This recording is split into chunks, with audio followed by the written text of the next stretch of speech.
because hosting is kind of gay. I like that. I like that about it. I've been a vegetarian for 20 years. Thank you. It has been great. I was a vegan for 1 year, but it made me a terrible person.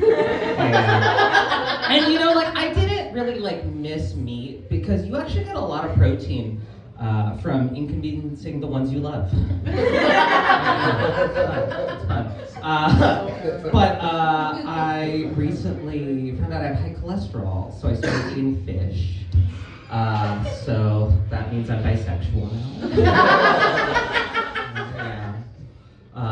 I'm also a gun owner now, which has to be related. And I don't particularly like being a gun owner, and I also don't look like a gun owner. Like, this is not the face of a gun owner. But more importantly, this is not the outfit of a gun owner. If I was in a porn, it would be the hot sluts of the Scholastic Book Fair. Not the vibe. Not the vibe. And I'm not for everyone, and that's okay. It's okay to not be for everyone. I'm off the market happily. But I'm also very happy that I'm off the market because I was very bad at dating. Very bad. I dated a DJ once who was a part-time DJ. And his full-time job was just giving me chlamydia. Yeah. Not fun. But you know, in my defense, I didn't know he was a part-time DJ.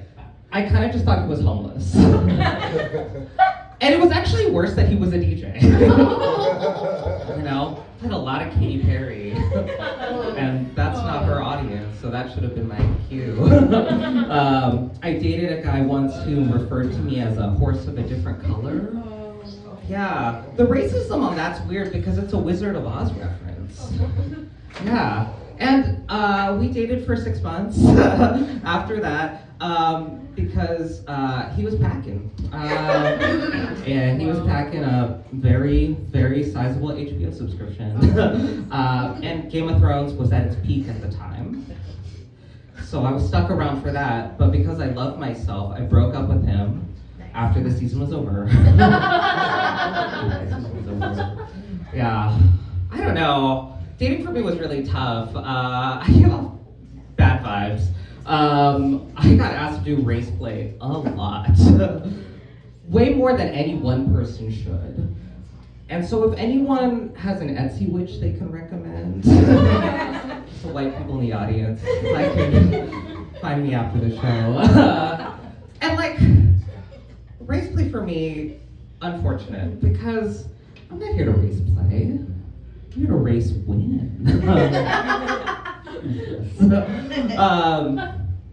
But I am married. Thank you. We've been together 14 years. We celebrate our anniversary in August. That's when we got married. But I like to celebrate our smash-iversary, which is in May, because we were having sex within 10 minutes of knowing each other. Yes. That's really special. And he's much older than me, kind of a nasty age difference. It's sort of like, if Ariana Grande was dating the Crypt Keeper. You know, yeah. Because, you know, I've always liked older men. That's always been my thing. Because, you know, from at a young age, I've always had this, deep romantic yearning to not pay back my student loans. Yeah. And, you know, I'm a woman in STEM. Scamming these elderly men, you know what I'm saying?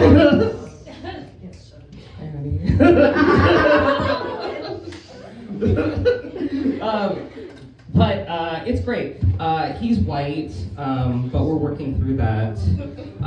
But it's all right, I'm gonna just pull aside classes in session now. All right, if you have to date a white, you know, because of the economy or lunar cycles or these tariffs, you know, you just gotta date one that is afraid of you, right?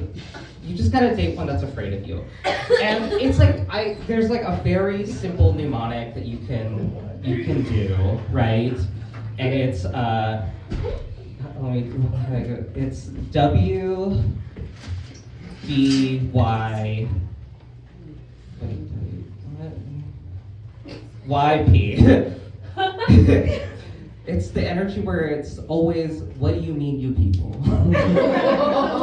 You know, just always have that what do you mean, you people energy, always. You know, when they ask you to eat like a mayonnaise sandwich, I don't know. You'll eat disgusting shit. Just say, what do you mean, you people? And you'll get out of stuff. I mean, and I'm saying it'll work for everyone, but I can probably count on two hands how many times I've taken the trash out in 14 years. Again, thank you. I work at a very corporate job, so this is not my full-time job.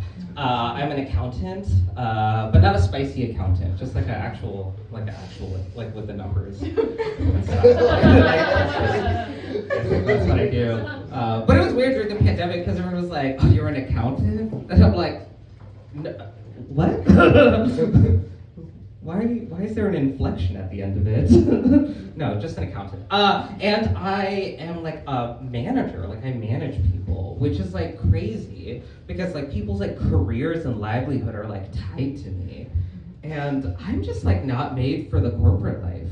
Like one time to a direct supervisor, I referred to myself as fun-sized. Which is accurate, but inappropriate. And like as a manager, it's tough, right? Because it's like I'm not trying to like compare myself to like a parent, right? But I feel worse for me. Like parents they can take their kids somewhere. I can't take my employees anywhere. They still have to get paid. It sucks. But I do have like a great team of people. And I have one employee who recently like had a baby. So she was like out on maternity leave. And I've cultivated an environment where people feel like they still have to come to work to like parade their kids around, which is nice. So my friend like came with her baby, and it was like kind of tough because it like took a lot of attention away from me. And that was like kind of annoying, but it's like the baby didn't know how to read the room yet, which is fine. It's okay, that's a learned skill. So, but then we like went out, right? Like we were like left our job, and she's like the only other person of color in the office. I'm the other person of color, if you're following the story. So we were like leaving, and then we ran into this woman who, she's like the head of her department and has known us for years, saw us with this little brown baby, again, complimented the baby, didn't compliment me. Also didn't read the room. It's fine. And she was like, oh my god, like gushing over this little baby, like, oh my god, this baby's so cute, so cute. And like turns to like the two of us and was like, well, how's it going for you guys? And I was like, guys? Two of us? And I was like, what? I was like, do you think that I fathered this kid? I was like, white people really don't know how brown babies are made. That's not how it works. But I was like, oh my god, she does. She thinks I have, and I'm like, me.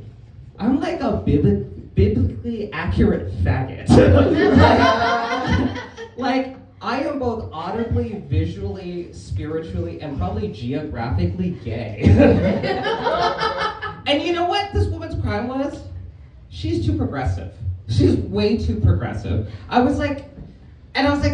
first I was like enraged by it, and I was like, no, let me help her. Let me like think how I could help her, right? Because like diversity is not a hierarchy, right? It's like a spectrum. There's always someone doing worse than you. So I thought, like, what could you do to like always like stay calibrated, right? Like so that you don't get tone deaf. And it's really simple. In the quiet of your home, just say a slur. Just say a slur. Just pick one. No one else will know you're doing it. And then you won't make mistakes like that. We can try it out tonight. Everyone just say your favorite. That was a test. And you passed. This has been lovely. But no, it's even better. What? The show ahead.